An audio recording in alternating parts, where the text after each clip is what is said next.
ওকে একটু দেখি আমি। আসসালামু আলাইকুম প্রিয় বন্ধুরা।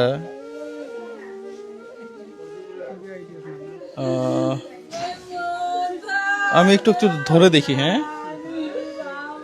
মানে আমি আমি আসলে ইচ্ছা করে ধরতেছি। আমি লাশ দেখলে খুব ভয় পাই, কিন্তু একে আমি একটু আগে নড়াচড়া করতে দেখছি। মানে কেন জানি মনে হচ্ছে যে ওকে একটু ধরে দেখি আমি, হ্যাঁ। লাশ দেখলে আমি ভয় পাই। ওর মা কান্না করতেছে ওইখানে। ভিডিওটা আমি করতাম না। ভিডিও করার উদ্দেশ্য হচ্ছে আসলে আমরা প্রত্যেকটা মানুষ, এখনো ভয় লাগতেছে না সত্যি। মানে প্রত্যেকটা মানুষ হঠাৎ করেই চলে যাবে, আপনি চিন্তাই করতে পারবেন না। ওর বয়স মাত্র 13 বছর। 13 বছর বয়সে একটা ছেলে ব্রেন স্ট্রোক, এরপরে খাদ্য নালীতে খাবার আটকে যাওয়া। 1 ঘন্টা আগেও আসছে, আমরা একটা রোগী দেখতে আসছি, দেখছেন একেবারে চোখের সামনে মরে গেল। প্রিয় বন্ধুরা, আপনি যত টাকার মালিক হোক, বিশ্বাস করেন খালেদা জিয়ার মতো আপনাকেও মারা যেতে হবে।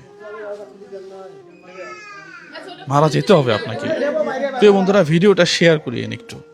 আসলেই আমরা যেই বড়াই দেখাচ্ছি জীবনের, এটা আসলে জীবন না। এটা এটা খুব খুব স্বাভাবিক একটা বিষয়। দেন ওকে আমি কোনোদিন লাশ ধরি নাই। আমার জীবনের প্রথম আমি হাত দিয়ে লাশ ধরে দেখলাম।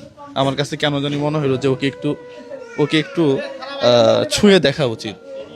মানে মামা ওই পাশে চলে যেতে পারেন, কান্না করিয়েন না আপনি, হ্যাঁ।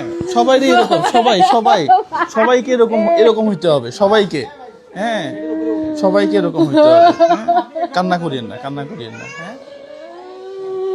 যাক, আল্লাহ আপনার ভালো করুক, হ্যাঁ, আল্লাহ আপনার ভালো করুক। হ্যাঁ, ওকে ওকে উঠাই দেন, হ্যাঁ। একটুও খারাপ লাগতেছে না প্রিয় বন্ধুরা। মনে হচ্ছে যে না, আমি ওর মাথাটা ধরেন, হ্যাঁ।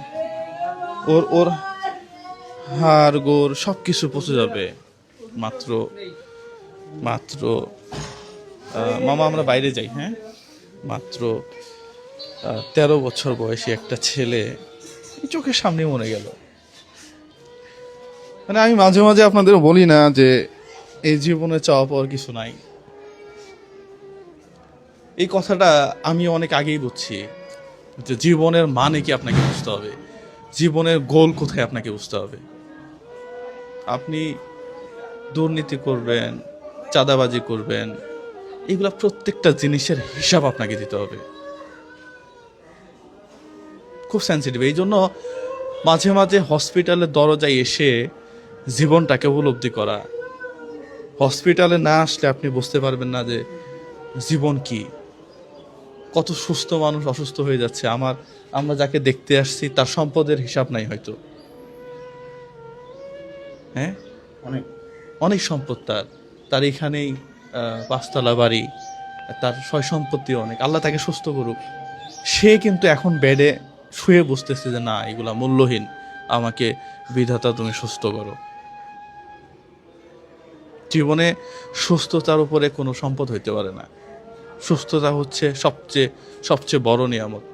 আল্লাহর কাছে এতটুকু প্রার্থনা করতে পারেন যে আল্লাহ তুমি সুস্থ রাখো। যাই হোক, সবাই ভালো থাকবেন। এই জীবনের প্রথম আমি লাশ ধরলাম ভাই, হ্যাঁ। কিন্তু আমার কাছে কেন জানি মনে হলো তাজা ছেলে, 11 বছর 13 বছরের একটা ছেলে ভাই, আসার পরে তো নড়াচড়া করতে দেখলাম, এই ছেলেটা নাই হয়ে গেল। জীবনটা বড়ই কঠিন, বড়ই কঠিন। বড়ই কঠিন। আমরা যে জীবনের মায়া, বাঁচতে গিয়ে কত দুর্নীতি, কত অপকর্ম করতেছি, আর শুধু নামাজ নিয়ে ব্যস্ত হয়ে আছি। কিন্তু নামাজের পাশাপাশি যে কত ভালো ভালো কাজ আছে, এগুলো না করে আমরা নামাজও পড়তেছি, যত প্রকার দুর্নীতির সাথে আমরাই জড়িত। নামাজিরা আমার কাছ থেকে 5,000 টাকা কালকে ঘুরতেছি। 5 ওয়াক্ত নামাজ পড়ে তা হাজি মানুষ, সেই কাজটার জন্য আপনার 5,000 টাকা লাগবে। আমরা যেটা চিন্তা করি যে নামাজই সবকিছু, আসলে নামাজের পাশাপাশি যে ভিতরে নৈতিকতা দরকার আছে,